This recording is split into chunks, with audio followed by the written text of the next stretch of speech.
You know that one guy who always backs out at the last minute? The plans are set. Then suddenly it's not feeling great, exhausted. Let's do it another time. Everyone assumes he's flaking. He's not.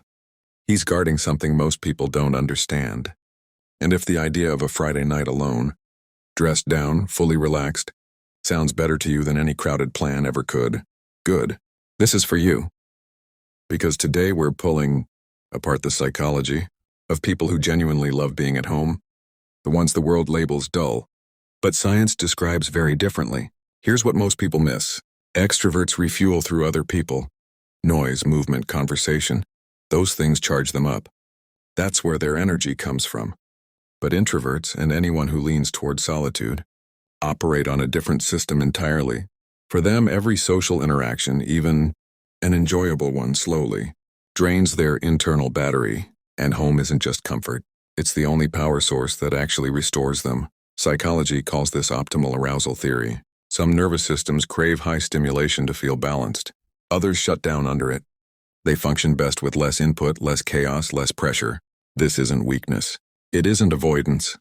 It's biology. It's wiring. But this goes deeper than introversion alone.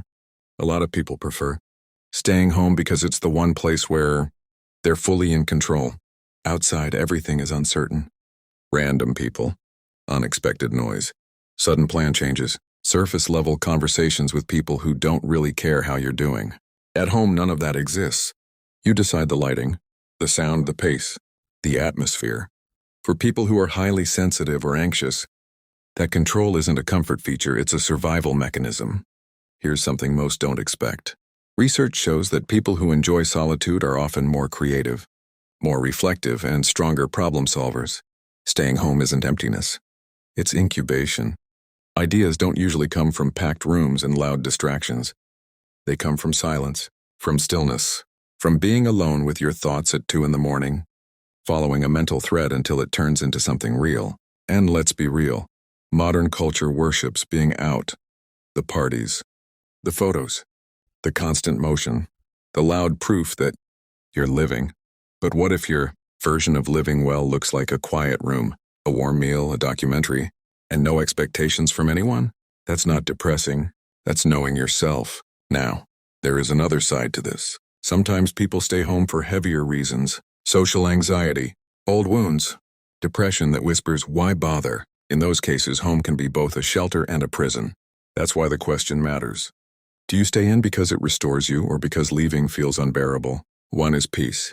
The other is hiding. But for the people who truly love staying home, they aren't falling behind.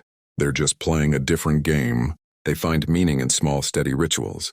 The same morning coffee, that one spot on the couch, the quiet moment when sunlight fills the room at the end of the day. Details most people are too rushed to notice. If this sounds like you, hit subscribe. Psychologists refer to this as low stimulation preference. These people don't need constant entertainment from the outside world. Their inner world already has depth. So if you're someone who declines invitations without guilt, who feels genuinely content on a solo Saturday, who would rather revisit a familiar show than chase new memories, there's nothing wrong with you. You're not broken. You're built for depth instead of noise, for calm instead of performance. Now tell me, do you actually prefer staying home? Or do you think everyone's just making excuses? And if you want to hear the psychology most people never get told about themselves, the next video will hit even harder than this one. Click it, you'll see why.